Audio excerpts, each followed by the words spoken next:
사람이 죄에서 벗어나서 하나님의 자녀가 되는 것은 그 사람 마음먹기에 달려있는 것이 아닙니다. 그것은 자기와의 싸움을 넘어서 원수와의 싸움, 사탄과의 싸움이기 때문입니다.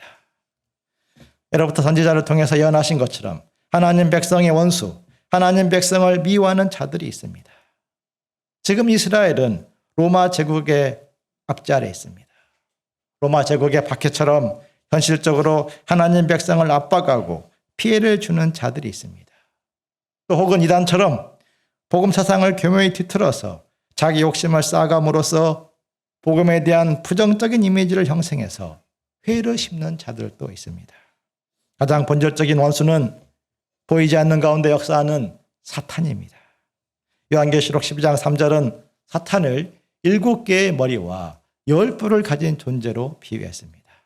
즉 인간보다 7배 똑똑하고 인간의 모든 약점을 파고들 수 있는 10개의 무기를 가졌다는 것입니다.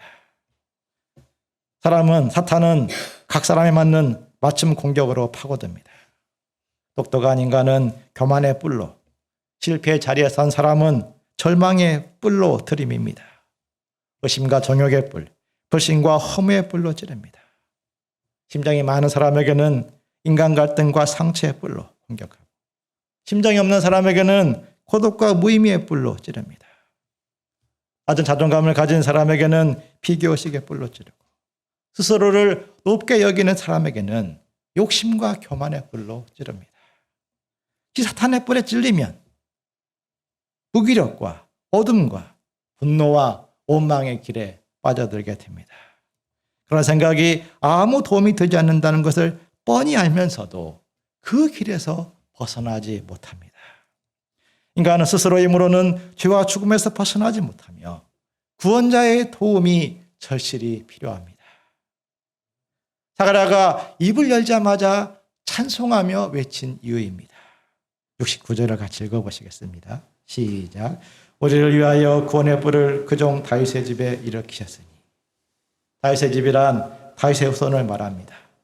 하나님은 다윗에게 그의 후손 가운데 메시아를 보내주시겠다 약속했습니다. 물론 다윗의 후손들은 다윗 같지 않았습니다. 다윗처럼 하나님을 경외하지도 않았을 뿐만 아니라 다윗의 길과 정반대의 악한 길을 걸어가는 후손들도 있었습니다. 그런데도 하나님은 때가 되자 약속대로 메시아를 보내주신 것입니다. 예수님은 하나님의 긍휼로 보내어진 구원의 뿔이십니다. 예수님은 병자들을 불쌍히 여기시고 능력으로 고치셨습니다. 중풍병자를 이렇게 세우고 더러운 문둥병자를 손을 대어 낫게 했습니다. 소경의 눈을 뜨게 했습니다. 말씀으로 광풍을 잠잠케 하고 죽은 자를 살렸습니다. 예수님의 긍휼과 능력이 완전히 드러난 것은 십자가의 죽음과 부활이었습니다. 예수님이 십자가에서 피 흘려 죽으심으로써 어떠한 죄인도 용서받고 새 인생을 살 수 있는 길이 열리게 되었습니다.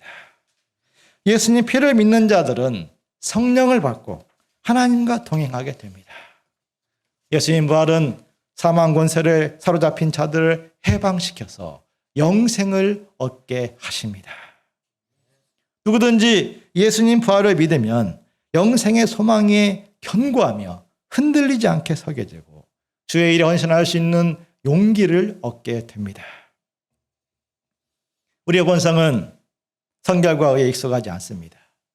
우리의 체질은 하나님 나라보다도 현실 문제에 더 민감합니다.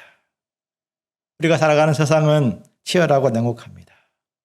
그럼에도 지금까지 말씀을 떠나지 아니하고 믿음의 자리에 서 있게 된 것은 예수님이 구원의 뿔로 함께 하셨기 때문입니다. 강하신 예수님, 능력의 예수님이 우리를 지켜주셨습니다. 예수님의 피는 어떠한 죄도 깨끗이 씻어내는 용서의 능력입니다. 예수님 말씀은 어떠한 어둠도 물리치는 영광의 빛입니다.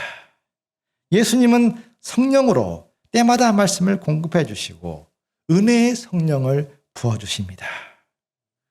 누군가 하나님을 떠나서 메마른 삶을 살았다가 예배의 자리에 돌아오게 되었다면 그것은 구원의 뿔 예수님의 손길입니다. 예수님은 사람의 허물과 죄까지도 은혜와 섭리요 도구로 사용하시는 역전의 그리스도이십니다. 2021년 한 해를 되돌아보니 제게는 어느 해보다도 간절히 기도한 해였습니다. 코로나의 압박과 복음 역사의 책임감이 끼어서 잠 못 이루는 새벽을 맞이할 때도 많았습니다. 올해는 목자로서 연약하고 무능한 자기 발견을 많이 하게 되어서 고통스러웠습니다. 해결할 수 없는 문제 앞에 탄식도 많이 했습니다.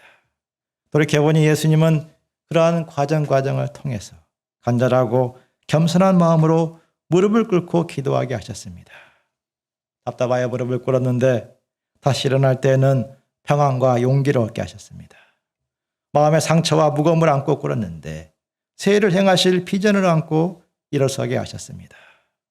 모든 것을 책임질 수 없는 스스로의 한계를 인정하고 무릎을 꿇었는데 다만 주님께 맡기는 믿음을 주셨습니다. 말씀에 몰입하게 하시고 디모데 전후서와 요한복음과 민수기 말씀으로 힘을 내어 목자의 직분을 감당케 하셨습니다. 한 해 동안 나의 허물과 죄악을 속량해 주시고 믿음의 길에 서게 하신 예수님께 감사와 찬송을 드립니다.